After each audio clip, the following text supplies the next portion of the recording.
Hey, Chris, how's it going? It's going well. I'm both shocked and amazed to be here. I am not Nick You Corley. are not Nick Corley. It's I am true. sorry. That is a disappointment. I am certain of that. Yes. Amazing guy, and hopefully you will have him on soon. Yeah, I hope so too. I did get messages from him. Just explain to the audience. Yes, indeed, this is not an illusion. The one person that's watching right now recognizes that you are not Nick Corley, nor Sure. am I. That's fair. That's fair. I'd also like to point out that apparently I'm the Seuss. This You are. I've never done this on my iPad, so apparently at some point Yeah. in history, I tested it or something, Uh-huh. and instead of putting my name, I put the Seuss. So I will say this as well. Nick is actually trying to chime in now, so we're going to try him out. We'll see how this works. Nick, if it doesn't work, we'll come back at 3 and do it again, if that's okay. Just give me a thumbs up. Okay, yeah, cool. So Chris, here's Yes. Nick. Oh, excellent! I love Nick. Hey, Nick. Hey, I just pulled down my mask for a second. Excellent. On the streets of New York. Yeah, he's in. You're somewhere in between like 16th Street and 545th Street, I think, right? Yes, I'm actually walking to Home Depot because I don't want to use any. I don't want to get on mass transit yet. Oh, that's smart. Very So smart it's a nice, move. 100-block walk, not bad. Yeah. Oh my God. So give us We're all walking the streets. give us a quick scan so we can see what's going on around there. Construction has started up again today, but it's still pretty empty on the streets. Yeah. That is pretty. So today was the first day, phase 1 for New York of things happening again. So construction's allowed on big buildings, and that's about it. Wow. Did I see the Empire State behind you there? Yes, I'm right by the Empire State. Here, I'll show you. Can you see that? Yes. That's fantastic. Like a postcard. So That's great. yes, I have to get a grinder at Home Depot. Do they sell grinders at Home Depot? They do sell them, but I'm trying to, because I'm going to need it for 2 seconds to cut some metal. So they have a tool rental on 23rd Street. So See, of course, you know what I'm thinking. I'm thinking sandwich. Sanders? Sandwich. You say grinder, and I think Oh, sandwich. a grinder. Yeah, like a hoagie or a sub. Yeah, no, this is actually macho tool cutting stuff. Nice. So Nick, this is I know this is quite unexpected that we would find you walking down the streets of New York, but it's pretty amazing that we got you here, because I know everyone has just been like on the edge of their seats to see when they would see someone walking down the streets of New York. So thank you. This is the first time really I've been out of, other than to go to the grocery store, which is a few blocks from me or under my building. There's 2 of them. I haven't left my apartment really since March 12th. Wow. So this is the first time. So it's a little, here I'm going to pull over under this. It's a little less crowded and I can probably see you better. And then I don't feel so bad that I have my mask off. Oh, yeah. Because I'm not near other people. So it's Yes, kind of an that's empty good. street. That's good. Yes. So yeah, it's been so weird here. Literally, I was the associate director on Plaza Sweet, starring Sarah Jessica Parker and Matthew Broderick, and we had done our out-of-town Boston, and we were coming back to New York. We had a 2-week layoff while they reloaded the set into the Hudson Theater, and it was the night that we were doing our invited dress rehearsal before our first preview audience. And they called everyone and said, Broadway's closed. Don't come to the theater. And we're like, what? And it's been shut down ever since. So Wow. Strange times. Yes, that I underline that, exclamation mark, and in quotes, and all those. Yeah, so Plaza Sweet, and it was going to be not in Broadway, but off Broadway, out of town first, and then they were bringing it to Broadway. Is it? Yeah, we did the out of town in Boston where the original was previewed. So we were kind of following the same path, which was fun. And they put up a plaque for Neil Simon in the back of the theater in Boston. And it's the same theater. That theater was amazing. It's where the original Oklahoma tried out. And, you know, the history of that theater was amazing. But they put a plaque in the back. They put two plaques up, one on one side and one on the other side at the back of the orchestra saying, Neil Simon stood here. And then you go to the other plaque and it says, Neil Simon also stood here. Because he used to pace back and forth during previews. So it was great. We had a great out of town. The show's really still funny. The audiences, we were sold out. And then, and we had like over a $12 million advance in New York. I mean, it was selling really well. But people loved Matthew Broderick and Sarah Jessica Parker. They're as nice as could be. So, and then everything stopped. And gigs across the country have been canceled. I was supposed to direct a carousel at Sacramento Music Circus, and then I had something in January at Actors Theater of Louisville, and no one's moving forward yet. You know, we're on hold still for places where people have transferred their summer seasons to next year, and so, you know, it's been an interesting time to be in the theater. Yeah. Chris, I see you. You're nodding with me. You're relating to everything that's going on. Tell me about. I'm Nick. I don't know if you're familiar with everything that Odd Lot has been doing lately, but go into that. They've been making it happen. Yeah, they have, definitely. We are exploring all the options, and I think that one of those big things is how do you maintain live entertainment with this new normal that we're dealing with. And so, you know, I think there are a lot of outlets, but of course it's not theater. I mean, of course it's not that amazing sensation and electricity that you get from it, but it's a way to keep it going. It's a way to, you know, keep people involved. And so we are looking at all kinds of different ways to create and transmit and have, you know, theatrical work. Yes, you are. And you're taking a bit of a break this week, is that right? Yeah, we're taking a bit of a break. We've been doing it pretty much since early March, since you started. We've been doing it every Friday, and really that was just one of those things where we got to a week where it was like everyone's schedules were just a little off, and we're like, you know, everything's kind of starting again, and we'll just call this week for, you know, recharge. Of course. Now, audience, if you're just joining us now, we have Nick Corley. He's walking through the streets of New York, finding a nice, safe space away from others, and also looking for a grinder, I believe. Yes. And he may have frozen up, or is that me? Did I freeze up? You did. I think maybe I froze up. That's my fault. Am I still frozen? You're a little jumpy.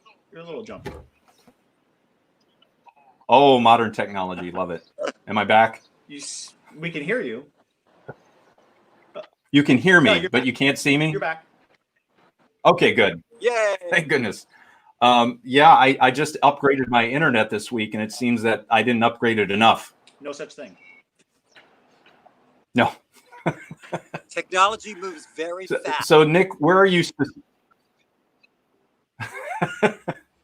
Yes, sort of. Nick, where are you currently? What street are you on? I am on 39th Street, 130 East 39th Street. I'm sitting on a stoop down. Okay. Very New York. Nice. Very New York. But the building above me goes to a restaurant which is closed, so no one's going to walk past me. Oh, good. I'm going to prioritize my machine right now because I can do that. Just so I have fast internet speed. I don't know if it's going to help or not. Nick, so you're currently the associate director at Savannah Rep. Is that true or not true? That is true, and we've taken this time since when we started producing shows immediately, and we're taking this time to kind of regroup and see how we can open better and do what we do better, and how we can be more supportive and integrated within the community. And to that, and Ryan McCarty's joined us as the executive artistic director, who has a long history with Savannah Theater, helping, had been part of the Muse with Chris's sister and everything. And it's just been really great. And it's been a great way of taking advantage of this time, Mm-hmm. you know, and making the space better. And Chris uses it with the Shakespeare Company sometimes and stuff. So we're looking, how can we make the space better? How can we integrate into the community better? How can we get more kids coming to see theater? And all sorts of things. Just, you know, it's a chance to reopen and reopen better. So we're taking advantage of that and really thinking about how we rethink what we're doing in a better way. Yeah, yeah, that's interesting. I find that to be true across the board. I myself have been rethinking what I do like every day. Certainly here, I keep thinking about, hey, maybe I could write some questions down before I have my guest on. That might be a good idea.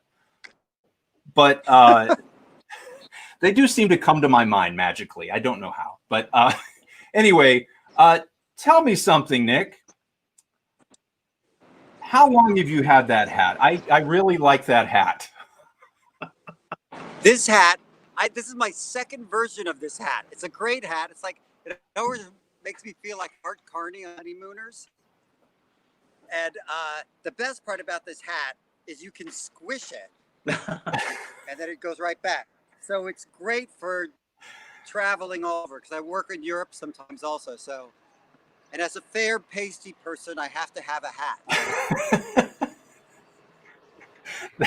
that is quite So important. it's great. My suitcase, it can get stashed and it pop right back. So I'm very grateful for it. Good. I want to see a little bit more of your surroundings, but yeah, now I see that your camera is tilted this way, so I'm going to go back. This is fine. I like this. Sometimes I reveal too much information about how I do these things, and that was a definite reveal as to that, because I asked you about your hat.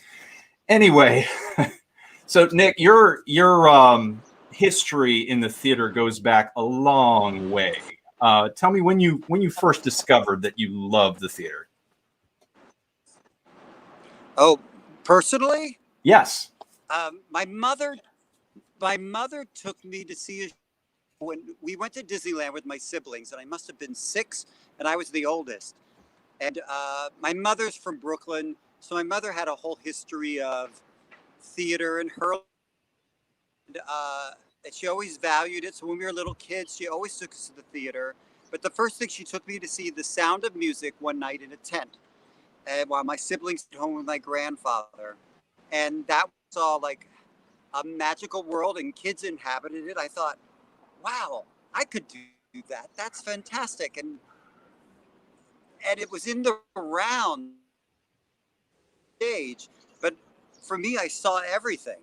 And I was fascinated from that point on. And my mother was very theatrical. She was in radio and stuff, and she taught, mainly a business person in terms of teaching. And it was just, that sparked my interest, and it has been my whole life. So what was the first role that you took on? The what? The first role that you had on stage.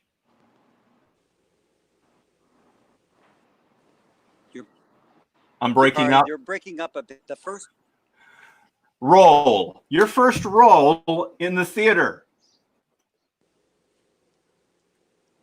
First time you were ever on stage. First, yes. Not counting Bagels with a schmear. The first role, I guess, I played for. I had a little bald head cap and stuff, and so I think that was one of the first ones.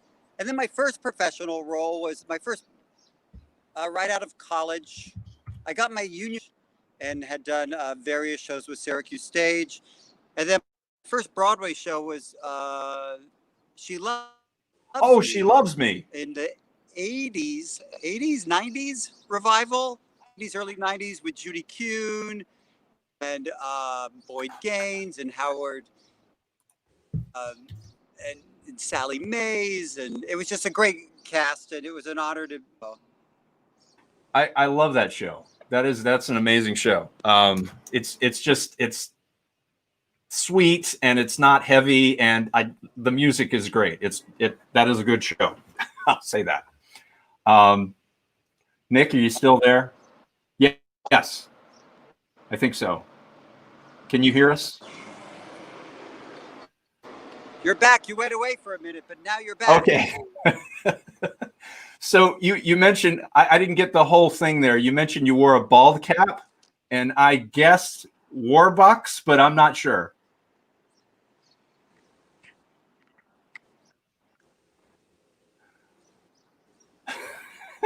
I'm getting like every third word.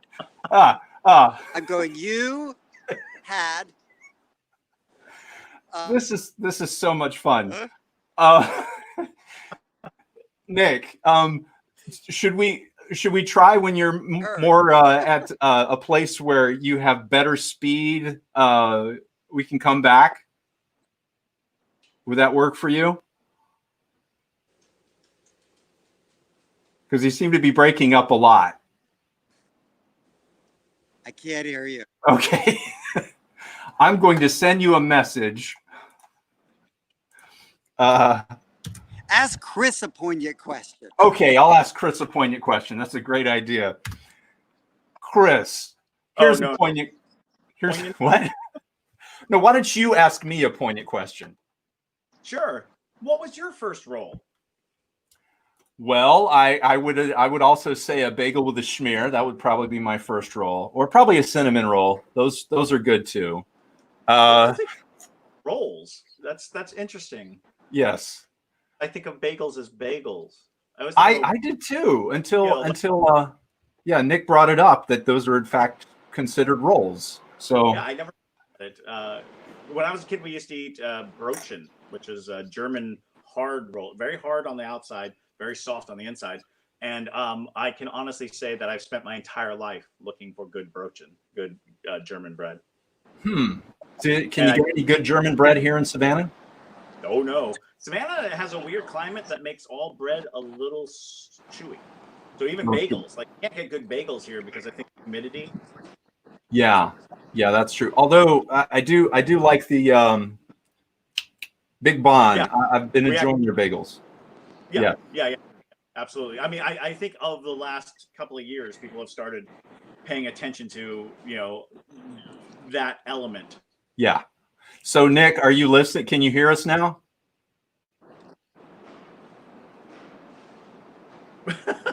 We went on a whole bagel rant. We did a whole bagel rant. Did you hear any of that? As poignant as I heard the end of it. Yeah, I love a good bagel rant.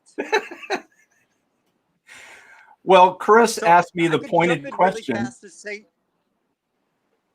yes, I'm going fast. It's not bagels, but at the Rep, at Savannah Repertory Theatre, we're doing a Pave the Way campaign. So we got a donation of a bunch of pavers for the front of the theater to help with the handicapped access. Oh. And you can go onto the website, and there's 3 different size pavers. And if you would like to make a donation to help us move forward and get your name on one of the pavers as part of our donors and things, that is starting up in the next few weeks. So we're very excited about that. And the fact that both of you guys have worked there in various capacities and stuff. And it's been such a joy connecting with the community in Savannah. So it's such a great artistic community. There's so many wonderful people doing interesting things and making things happen. So it's great. I would wholeheartedly agree with that. And I did look at your Ghost Light Relief Fund, which is still up there. So I guess the Pave the Way thing hasn't been brought up yet. We're calling this part of that. So okay, if you want to make a donation to the Ghost Light Fund, if you make above a certain amount, starting I believe at $100 or 125, then that collates with a paver. Oh, So Got it. one campaign, and this is like a perk. Excellent. Like Well, a bagel can be a perky thing in your day. next time you maybe come down, fill a suitcase full of bagels, and Exactly. And if bagels get really hard, you could probably pave with them also. there you go. So it all they comes back often to do bagels. in this humidity. Yes. I was watching Sunday Morning yesterday, CBS Sunday Morning, and Mo Rocca was doing a whole bit about the ghost light and having it on during this time in every theater. Is your experience right now, if you can walk into a theater and you'll see a ghost light on? Oh, absolutely. In fact, what was really sad is a bunch of people finally had to go pick up their belongings at the theater. You know, that was in the dressing rooms and stuff. So my friend Joy, who is working on a Broadway show at the Roundabout, she went to pick up her stuff, and the ghost lights on, still lighting the set that's sitting there in the empty house. And someone posted a bunch of pictures from various theaters. I know someone took a picture of our set, our gorgeous set for Plaza Sweet, just sitting there with the ghost light, lighting it till we get back. So all over Broadway, the sets are just sitting there, kind of like a haunting, and the ghost light is kept on 24 hours now. So Yeah, I did see that some of the things that the theaters are doing right now, at least this past week, is during the marches, they've been hosting people within their lobbies. oh, that's great. Yeah, It's interesting with all the protesting and stuff. It gave us, as complicated as it's been in New York, I mean, we've lost thousands of people in the city to COVID. Oops. There goes a cement truck. And the protest has given everyone reasons to start to come out again and take to the streets. And if you go to a protest, everyone's been wearing their masks and things, and distancing as best as possible. And it's a risk you take, but for many people, it's an important risk and something that we really have to think about as we move forward as a country, and as we move forward as in theater, which is about people coming together to tell a story. And we've always been a very inclusive community, but even we can do to be even more inclusive in everything we do. So it's been a very moving time, and change is never easy. And we shall hopefully this was all worth it, and we come out on the other side better for having gone through both these things. I hope so. I hope so. I can't see any other way to be, really. Yeah. Yeah. That's very poignant. Very poignant. Let's move on to something lighter. Okay. What? I like to do these turns. That's how I do things, you know? It's like a roller coaster sometimes. Stick and move. Stick and move. What has been the most uplifting thing for you, Nick, during this time? I know that's a hard question. Gosh, it's the way, well, as theater people, it's the way we've all reinvented ourselves. And some of these readings and new things that people have been doing from their living rooms and stuff. You'll watch a Shaw play with all the actors from their living room and stuff. The way so many people have come together in support of each other through both things, through COVID and through making things better racially in the U.S. Everyone's been there for each other. Everyone's been on Facebook in support of each other. And the most moving thing is in the theater, we lost so many people we knew. It hit so many shows so hard. Danny Burston, who we played brothers 30 years ago at a show off Broadway, and he's been Tony nominated for many. He's on, I don't know, his 10th Broadway show or something. But he was starring in Moulin Rouge, and he wrote and that cast got hit with COVID so hard so early. And because we're all dealing so much with each other and so close to each other, we're singing and touching each other. And so a lot of that cast got really sick really fast. And he wrote a beautiful article about his experience that was published in the Hollywood Reporter. And you can find it online. But he's just this amazing performer, this generous guy. His wife, Rebecca Luker, who's a Broadway star also. She starred in Showboat. She was in Mary Poppins with me, playing the mom and Mrs. Banks. Oops, here goes the cops. And she's been around. She got her equity card at starring in a show up at Goodspeed that I was in. And she's doing a concert from her home. She has ALS. Oh, and she had just started, she just became public with it and had started a campaign that there was Tina was the last musical I saw on Broadway before it all shut down. And there was an ad from Rebecca talking about how this new drug is coming out and she wants to be part of the trials and asking for donations for this drug to help all these people with ALS. And then everything got shut down and hardly anyone got to see this ad that they spent for. So she's going to do a concert from her house today's Monday. I think at the end of this week or next week on Friday. You can find it online, Rebecca Luker. And she's gorgeous. She's on a ton of recordings and stuff. Just the nicest person in the world. And she's doing a recording from her apartment, a concert from her apartment. She's performed with symphonies all across the U.S. And so people are still finding ways to do things. But as I was saying, Danny Burston, her husband, he got really sick with COVID. And he has a wife that he's, helping care for at home. But it got to the point where he was in the shower one morning coughing up blood. Oh. And he had to go to the hospital. There was no way anymore to put it off. So he went into the hospital and it was really scary. So he writes about his experience firsthand of having gone through it. And it has, a happy ending. He got out of the hospital and now he's back home.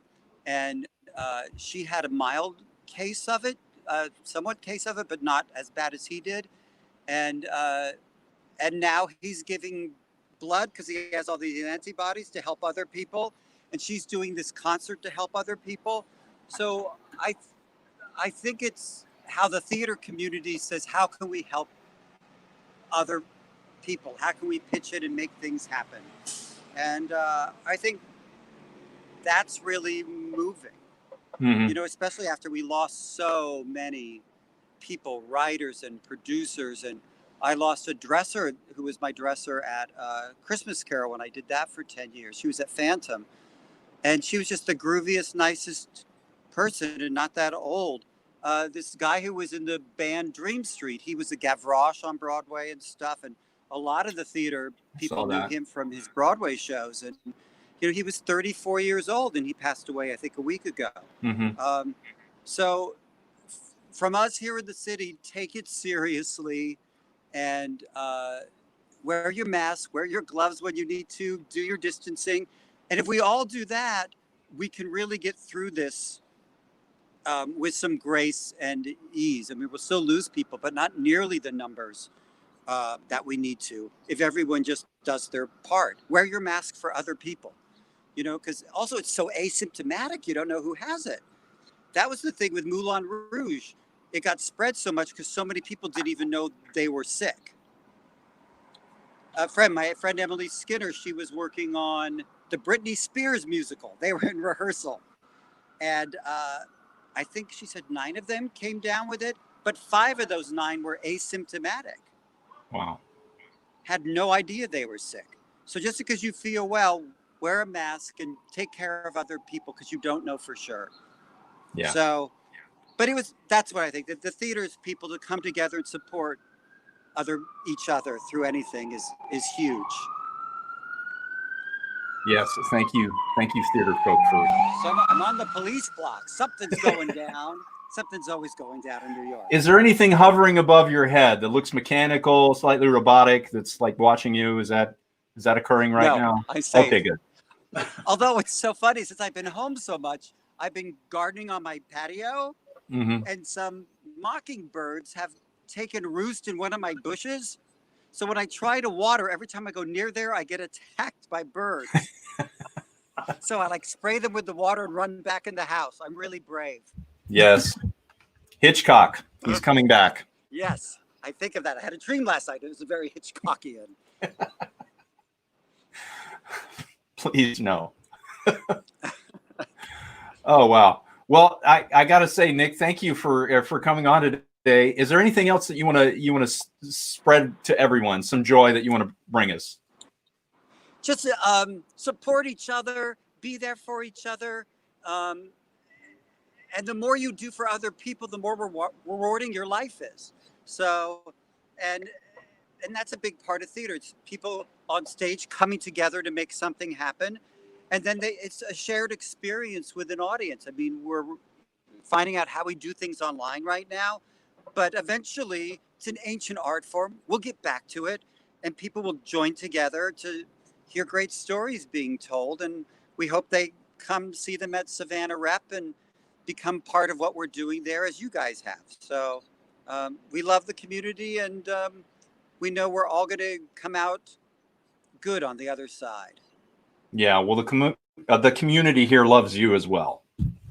Well, I'm happy to be there. It always makes me happy being there. That's great. Chris, any parting words?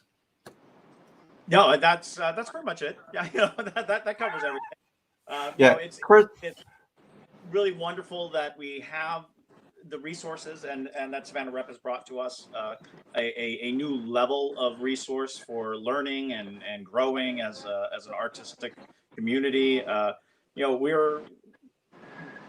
Savannah is a great testing ground. It's a great place to put forth new ideas, and if you want to experiment, this is a good town for it, because we're game. And I think that a lot of people can benefit from the kinds of experimentation in theater, in art, in any art that Savannah can provide. Agreed. Yes, indeed. Well, again, Chris, thanks for jumping in at the last second. We weren't sure if I'd have Nick, but I love that we did have Nick. And I can't wait for you to come to town, Nick, and we can share one of those Big Bond Bodega bagels. Perfect. Yes. Perfect. I love you All guys. right. I'll bring the cream cheese. All Excellent. right, sounds good. All right. See you guys later. Okay. Bye. Bye. Wow, I always cut people off right at the last second. I don't know why I do that. That's just terrible of me. But to continue with Nick's thought, bye. I think that's what we can say. And bye for now. See you soon. I can say we can say that as well. I'm tripping over my words today. It's Monday. Forgive me. And be careful out there.